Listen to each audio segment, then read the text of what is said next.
Sign सी बराबर 1/, ये इसमें सी का मतलब है आपका क्रिटिकल एंगल, ये आपका होगा रिफ्रैक्टिव इंडेक्स ऑफ एयर, और ये आपका हो गया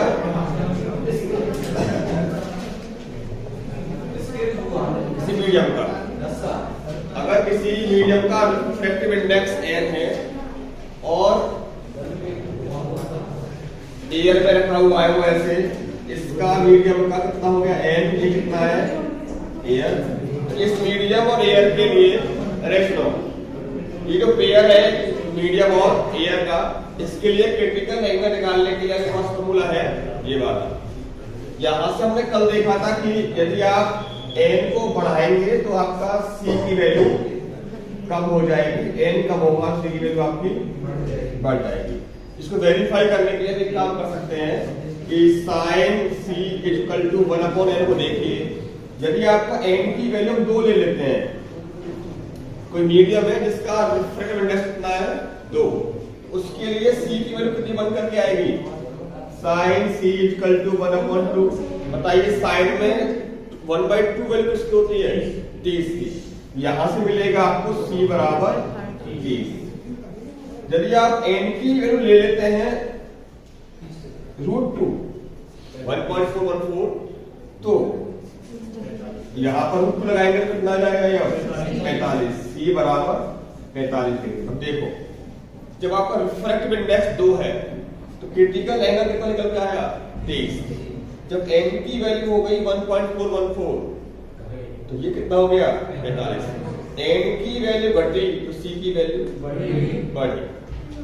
ठीक, रिफ्रैक्टिव इंडेक्स बढ़ जाने से उस एंगल का क्रिटिकल एंगल की वैल्यू कम हो जाती है। अब इस पर एक न्यूमेरिकल देखते हैं। एक बात आप और जान चुके हैं कि n इक्वल टू क्या होता है c/v या lambda in vacuum upon lambda in medium. मतलब यदि किसी कलर का वेवलेंथ बढ़ता जाता है, मतलब जिस कलर का वेवलेंथ ज्यादा होगा उसके लिए रिफ्रैक्टिव इंडेक्स की वैल्यू कैसी होगी, कम होगी। इसका मतलब यह है लैम्डा इन मीडियम। जैसे हम बात करें रेड कलर के लिए, रेड कलर का वेवलेंथ सबसे ज्यादा होता है और वॉयलेट का सबसे कम है। रेड कलर का वेवलेंथ वॉयलेट से कम है तो refractive index for red colour कैसा हो जाएगा, कम हो जाएगा। किसके मुकाबले, मतलब किसी भी मीडियम का रिफ्रैक्टिव इंडेक्स कितना होगा वो डिपेंड करता है उस पर आप किस कलर की लाइट का यूज कर रहे हैं। एक ही ग्लास ले रहे हैं हमारे पास, इस पर जब आप रेड कलर का लाइट डालेंगे तो उसके लिए इसका अलग होगा इंडेक्स, येलो के लिए अलग होगा, ब्लू के लिए अलग होगा, वॉयलेट के लिए अलग होगा। बेशक एक गिलास है, इसका ये मतलब नहीं है कि आपका एक कांच का टुकड़ा है तो उसका इंडेक्स फिक्स हो गया, फिक्स नहीं होगा। वो डिपेंड करेगा उसके लिए आप ड्यूरिंग एक्सपेरिमेंट किस कलर का इस्तेमाल कर रहे हैं। ठीक, अब न्यूमेरिकल ये है, ये हमारे पास एक right angle isosceles glass prism है। ठीक, इस पर आपके 3 डिफरेंट कलर्स की लाइट इस पर आ रही है। एक का रिफ्रैक्टिव इंडेक्स है 1.414, एक का है 1.40 और एक का है 1.42। इन तीनों कलर के लिए ये रिफ्रैक्टिव इंडेक्स की वैल्यू है। ये एंगल आपका 45 डिग्री का है, ये भी एंगल आपका 45 डिग्री का है, ये एंगल आपका 90 डिग्री का है। तो आपको इन तीनों लाइट का पाथ को ट्रेस करना है, ये पाथ इनका कैसा कैसा होगा। एक बात हम सीख चुके हैं, जब भी कोई लाइट किसी मीडियम पर बिल्कुल अलोंग द नॉर्मल गिरती है तो वो बिना किसी डेविएशन के सीधी निकल जाती है। तो यहां से जो लाइट आ रही है ये बिल्कुल कैसे आ रही है, इस सरफेस के साथ परपेंडिकुलर। ये भी कैसे आ रही है, ये भी कैसे आ रही है। तो ये लाइट रेज यहां तक तो कैसे पहुंच जाएंगी, सभी सीधी पहुंच जाएंगी।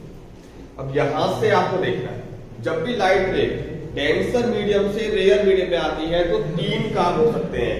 या तो वो रिफ्रैक्ट होकर बाहर निकल जाएगी या उसमें हो जाएगा TIR या वो बिल्कुल ग्रेजिंग इमर्जेंस उसमें होगा, तो इससे सटती हुई वो बाहर निकल जाएगी। उसमें कौन कौन सी लाइट बाहर निकलेंगी, कौन सी अंदर आएगी, कौन सी बिल्कुल ग्रेस करती हुई बाहर निकल जाएगी, वो देखना है। जब भी बात ऐसी आएगी तो सबसे पहले आप चेक करेंगे क्रिटिकल एंगल। क्रिटिकल एंगल का फॉर्मूला आपके सामने है, sin C बराबर 1/n। यदि आप इसकी बात करें इस कलर के लिए तो C की वैल्यू क्या आएगी, देखो sin C बराबर 1/n। ये वैल्यू किसकी है, √2 की वैल्यू है। तो यहां से C बनेगा, इसके लिए कलर 1 के लिए आपका ये आ जाएगा 45 डिग्री, ठीक। अब आप यहां पे ड्रॉ करिए नॉर्मल, ये एंगल 90 डिग्री का है, ये 55 का है, ये वाला एंगल कितने का हुआ, तो ये भी कितना हुआ, ये एंगल आपको मिला 45। क्या ये बिल्कुल क्रिटिकल एंगल के बराबर नहीं है, यहां C मिलेगा आपको 45। तो ये चूंकि एंगल ऑफ इंसिडेंस बिल्कुल क्रिटिकल एंगल के बराबर है, इसलिए क्या होगा, ये बिल्कुल इससे सटती हुई है निकल जाएगी। कलर 1 जो है वो आपका ऐसे बाहर निकल जाएगा। तो यहां पर देखो ये है 1.40, क्या ये वैल्यू इस वैल्यू से ज्यादा है कि कम है, मतलब 1.40 छोटा है किससे, 1.4। तो इसके लिए जो रिफ्रैक्ट हो क्रिटिकल एंगल होगा वो कैसा होगा, इसके लिए था 55, इसके लिए जो आएगा वो इससे बड़ा होगा। रिफ्रैक्टिव इंडेक्स कम होने से क्रिटिकल एंगल की वैल्यू, अब ये बात तो कंफर्म हो गई कि इसके लिए क्रिटिकल एंगल की वैल्यू 45 से बड़ी है।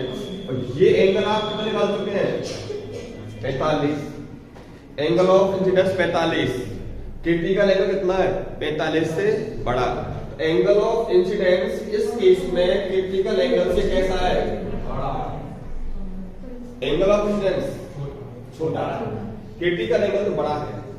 जब एंगल ऑफ इंसिडेंस छोटा होगा क्रिटिकल एंगल से तो क्या होता है, बाहर निकल जाएगा, ये लाइट यहां से बाहर निकल, इस पे आ जाओ। अब ये 1.412, ये 1.42 जो है इससे कैसी है, इसके लिए जो क्रिटिकल एंगल की वैल्यू होगी वो छोटी होगी किससे, 45 से। ये एंगल ऑफ इंसिडेंस कितना है, 45, क्रिटिकल एंगल कितना है, 45 से छोटा। एंगल ऑफ इंसिडेंस बड़ा है किससे, क्रिटिकल एंगल से। यहां पर लाइट क्या होगा, टोटल इंटरनल रिफ्लेक्शन लाइट से अंदर की तरफ बेंड हो जाएगी। ये सवाल बोर्ड में पूछा है आपसे एक बार, तो ध्यान रखिए इसमें। आप इसको सॉल्व कैसे कैसे करेंगे, आप ऐसा मत करना कि डेंट रेयर जा रही है तो उसको सबको बाहर निकाल दिया जाए। कुछ लाइट रेज आपकी नीचे आएंगी, कुछ बाहर निकल जाएंगी, कुछ आपकी ग्रेज करती हुई। अब यहाँ पे एक बात सोच कर देखिए, रखने वाली बात यह है कि जिस का रिफ्रैक्टिव इंडेक्स 1.414 से कम है वो लाइट आपकी बाहर निकल जाएगी। बाहर कौन से निकलेंगी, जिनका रिफ्रैक्टिव इंडेक्स छोटा होगा किससे, 1.14 या फिर √2 से। अंदर कौन से आएंगे, जिनका रिफ्रैक्टिव इंडेक्स बड़ा होगा किससे, √2 से। आप ये रख भी सकते हैं कि अंदर को TIR उनमें होगा जिनके लिए रिफ्रैक्टिव इंडेक्स की वैल्यू √2 से बड़ी है। ये बात समझ आ रही है आपको, चलो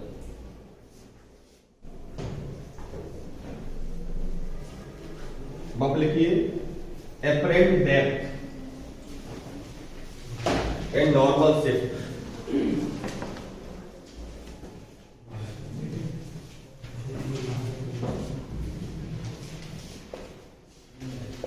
apparent depth and normal shift. इस डेरिवेशन में हम एक बात करेंगे, यूज करेंगे, मैथमेटिक्स की बात है, वो ध्यान से देखो। हम पढ़ते हैं, जानते हैं मैथमेटिक्स में कि साइन थीटा अपॉन थीटा की वैल्यू 1 होती है जब थीटा टेंड्स टू 0। ये आप जानते हैं सारी बातें। और ये कहानी आप नहीं जानते हैं कि limit theta tends to 0 tan theta upon theta की वैल्यू भी 1 होती है। इसको आप ऐसे याद रखिए। अरे सुनो, जब एंगल बहुत छोटा होता है, छोटे एंगल के लिए, अब जब देखो इसमें क्रॉस गुणा करेंगे तो आपको क्या मिलेगा, साइन थीटा बराबर, यहां से भी क्या मिलेगा, टेन थीटा बराबर। तो इन दोनों को देख के बताइए, क्या साइन थीटा बराबर टेन थीटा नहीं लिख सकते जब थीटा बहुत छोटा होता है। ये स्टेटमेंट जो है ऑप्टिक्स में कई बार इस्तेमाल होगा, आप इसको याद रखिए कि जब एंगल बहुत छोटा होगा तो साइन थीटा की वैल्यू भी थीटा होगी और टेन थीटा की वैल्यू भी थीटा होगी। और इस थीटा एंगल को रेडियन में नापा गया है। आवाज मत करिए, हम सुनो। साइन थीटा भी थीटा होगा और टेन थीटा भी थीटा होगा। कब थीटा की वैल्यू बहुत छोटी होगी, और ये जो एंगल थीटा है वो रेडियन में नापा गया है, डिग्री में मत कर देना है, इसका यूज करेंगे। अब देखते हैं एपरेंट डेप्थ का मतलब क्या है। ये जो घटना है सबने देखी होगी। अगर हमारे पास इस बीकर में कुछ लिक्विड भरा हुआ है और यहां पर मान लेते हैं हमने कोई रख दिया है कॉइन, हाँ जी, जब इसमें बाल्टी में या बीकर में पानी नहीं है तो आपको ये महसूस होता है कि वो एच डेप्थ नीचे रखा हुआ है। जब इसमें बीकर में पानी भर देंगे तो क्या होगा, हमको ये हल्का सा ऊपर से ऊपर हुआ दिखाई देगा, ये कुछ ऊपर आ जाएगा। जब पानी या कुछ और लिक्विड भर देने के बाद ये हमको कुछ हल्का सा ऊपर दिखाई देता है, तो हमको जो दिखाई दे रहा है वो इसकी रियल डेप्थ नहीं है। डेप्थ कैसे इसकी, वो एपरेंट डेप्थ। तो हमको वही बताना। अब देखो ऐसा होता है क्यों है, ये आपका ऑब्जेक्ट है, यहां से लाइट आ रही होगी ऊपर से कोई, यहां से लाइट रिफ्लेक्ट होने के बाद वो ऐसे सीधी आएगी। तो एक ऑब्जेक्ट से आपकी इनफाइनाइट रेस रिफ्लेक्ट हो सकती है, उनमें से कोई सी एक लाइट रे ये एक और रे ड्रॉ कर दीजिए। कोई यहां से एक रे मान लीजिए आपकी टकराने के बाद ऐसे गई, यहां से ये अब रिफ्लेक्ट होके वहां निकल जाएगी। अरे आवाज मत करो भाई। ये एंगल आपका है आई, एंगल ऑफ इंसिडेंस। ये वाला एंगल कितना होगा, आई। अब यहां में थोड़ा सा एक बात देखिए, एक आंख ये हो गई आपकी और एक आंख आपकी, ये दोनों जो आंखें हैं आंखें वो एक ही आदमी की है। इनको दूर दूर इसलिए बनाया गया है डायग्राम थोड़ा साफ बन जाए। जब आप यदि इन दोनों आइज को बिल्कुल पास बनाएंगे तो ये रे आपको यहां से लानी पड़ेगी और डायग्राम थोड़ा सा साफ नहीं बन पाएगा। आप इनको यही फील करेंगे कि दोनों आइज बिल्कुल पास पास है। अब समझ के देखिए, जब ये वाली आइज तो इसके पास होगी तो ये एंगल आई कितना बड़ा होगा, छोटा सा ही बड़ा, हाँ जी। जब आपका ये डायग्राम आप इसको ऐसे बना दे, अरे आवाज कर रहे भाई तुम, ये सीधी गई, ये बिल्कुल इसके पास से ऐसे यहां से ऐसे जाएगी तो ये एंगल कितना सा हो जाएगा और छोटा हो जाएगा। यहां पर आपको ध्यान रखना है कि आपका जो एंगल आई है वो कैसा है, बहुत ही छोटा है, ठीक। अब ये वाली आंख इसको ये ऑब्जेक्ट दिखाई कहां देगा, ये बताए कि भाई ऑब्जेक्ट जो है वो इस लाइन में कहीं है, और ये वाली आइज क्या बताएगी कि ऑब्जेक्ट आपका इस लाइन में कहीं है। अब दोनों की सलाह मशवरा से ये क्या बताएगी ऑब्जेक्ट कहां पे आ चुका है आपका, यहां पर ओ डैश पर। तो ये जो ऑब्जेक्ट ओ पॉइंट पर रखा हुआ था, इस लिक्विड को भर देने की वजह से हमको कहां दिखाई दे रहा है, ओ डैश पर। ये जो ओ डैश का जो गैप है इसका नाम होता है नॉर्मल शिफ्ट। मतलब आपका जो ऑब्जेक्ट है लिक्विड भर देने की वजह से अलोंग नॉर्मल कितना शिफ्ट हो गया, इसका नाम क्या है, गैप का नाम, ओ डैश का नाम नॉर्मल शिफ्ट। ये जो डेप्थ है इसका नाम मान लेते हैं स्मॉल एच। ये आपकी है भैया एपरेंट डेप्थ, ये आपकी हो गई रियल डेप्थ।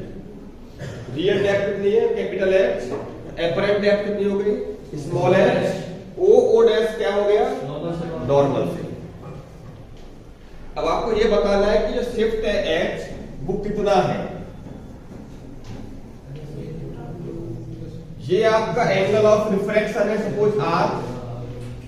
देखो ये लाइन पीछे को ऐसे आ रही है नॉर्मल के साथ, ये ऐसे आ रही है, ये पूरा कितना एंगल हो गया आर, तो ये वाला एंगल कितना हो जाएगा आपका आर। इस केस में आई और आर दोनों बहुत ही छोटे हैं। ये आपको छोटे क्यों है, क्योंकि आप देखेंगे प्रैक्टिकली तो दोनों वाइज आपकी बहुत बहुत पास होंगी, इस वजह से आपके एंगल आई और आर कैसे हो जाएंगे, बहुत ही छोटे हो जाएंगे। अब इसका नाम आप ए, इसका नाम आप बी मान लेते हैं। जब आप बात करते हैं in triangle O dash A B की, ओ डैश ए और बी, इसमें आपका एंगल आर आ रहा है, इसमें आप टेन आर अप्लाई करके देखिए। टेन आर ये होता है परपेंडिकुलर ऑन बेस, इस आर के लिए क्या होगा परपेंडिकुलर ए बी, बेस की वैल्यू ओ ए डैश, ए ओ डैश मतलब एक्स, चलो एक मान लेते हैं इक्वेशन। अब आप इसमें लगाइए ट्राइंगल ए ओ बी में, in triangle A O B इसमें लगाइए टेन आई, तो इसके लिए भी क्या है परपेंडिकुलर, ए बी है। बेस क्या है इसके लिए, ए ओ यानी बड़ा एक्स, दो। यदि आप 2/1 करेंगे तो आपको मिलेगा tan I upon tan R equal to A B upon capital H upon A B upon H upon H. अभी देखो, अरे क्या बात कर रहे हो भाई, tan I upon tan I equal to H upon H. इससे पहले हमने क्या देखा था, जब एंगल बहुत छोटे होते हैं तो साइन थीटा बराबर क्या होता है, थीटा बराबर sine theta equal to tan theta. ये जो टेन आई है इसको आप कह सकते हो साइन आई, इसको साइन आर, तो लिखिए sine I upon sine are equal to H upon H. चलो यदि आप पॉइंट बी पर देखें तो पॉइंट बी पर लाइट में क्या हुआ है, रिफ्रैक्शन। रिफ्रैक्शन का लॉ कौन सा होता है, स्नेल्स लॉ। यदि आप पॉइंट बी पर स्नेल्स लॉ अप्लाई करेंगे, apply Snell's law at point B, तो क्या मिलेगा, इसका इंडेक्स मान लेते हैं एन, अप्लाई कर रहे हैं तो हमारे पास क्या होता है concept, n sine i, n sine i equal to air का इंडेक्स 1 साइन आर, तो sine I upon sine are equal to 1 upon, ये भी क्या है साइन आई अपॉन साइन आर, ये भी क्या है, ये इसके बराबर, ये इसके बराबर, ये दोनों आपस में, तो h upon capital H equal to 1 upon n। यहां से आप h निकाल सकते हो, h equal to capital H upon n। ये अब क्या हो गई एपरेंट, आपको ये जो ऑब्जेक्ट है इस h यानी capital H real depth upon refractive index के रेशियो के बराबर हाइट पर ऊपर से आपको दिखाई दे। अब शिफ्ट की बात करें, इस शिफ्ट कितना हो गया ओ डैश, ये कंप्लीट गहराई h है, ये गहराई आपकी स्मॉल h है, तो बताओ ये गहराई कितनी बची, h कैपिटल H माइनस। तो इसको हम लिखने के लिए नॉर्मल शिफ्ट की बात करें, नॉर्मल शिफ्ट ये हो जाएगा capital H minus small h, तो capital H minus value of small h is capital H by L, h को ले लिया, ये हो जाएगा। ये जो चीज है वो क्या बता रहा है आपको? शिफ्ट कितना हो गया? यानी ये आपका हो गया real depth into 1 minus 1 upon reflective index. Shift हो गया। अब इसमें तो हमने केवल एक ही लिक्विड भरा था। अगर हम इस डायग्राम को इस तरह देखें कि हमारे पास ये कोई एक बीकर है, इसमें इस हाइट तक कुछ अलग लिक्विड है, इस तक अलग अलग लिक्विड है, इसका रिफ्लेक्टिव इंडेक्स है N1, इसका इंडेक्स है N2, इसका इंडेक्स N3, इसका N4, इसका इसकी जो एक्चुअल गहराई है वो सपोज H1 है, इसकी H2 है, इसकी H3 है, इसकी H4, इसकी H5। ये हमारा कोई रखा हुआ है ऑब्जेक्ट भाई। अब ये कितना शिफ्ट हो जाएगा? तो एक अकेले के केस में शिफ्ट कितना हुआ था? Real depth into 1 upon 1 minus reflective index अकेले केस में। तो जब कई सारे मीडियम आपके सामने आ जाएंगे तो इसमें टोटल शिफ्ट होगा आपका वो इन सब के अलग अलग शिफ्ट होने के सम के बराबर होगा। अब ये अकेला कितना शिफ्ट करेगा? H1 into 1 minus 1 upon N1। ये कितना शिफ्ट करेगा? H2 into 1 minus 1 upon N। ये मिल जाएगा आपको टोटल शिफ्ट। इस केस में एपरेंट डेप्थ क्या मिलेगी आपको? देखो ये शिफ्ट हो गया। शिफ्ट का मतलब क्या है? H minus H। अभी टोटल गहराई कितनी हो गई? H1 plus H2 plus H3 plus H4। इस टोटल डेप्थ में से शिफ्ट को घटा देंगे तो क्या बचेगा?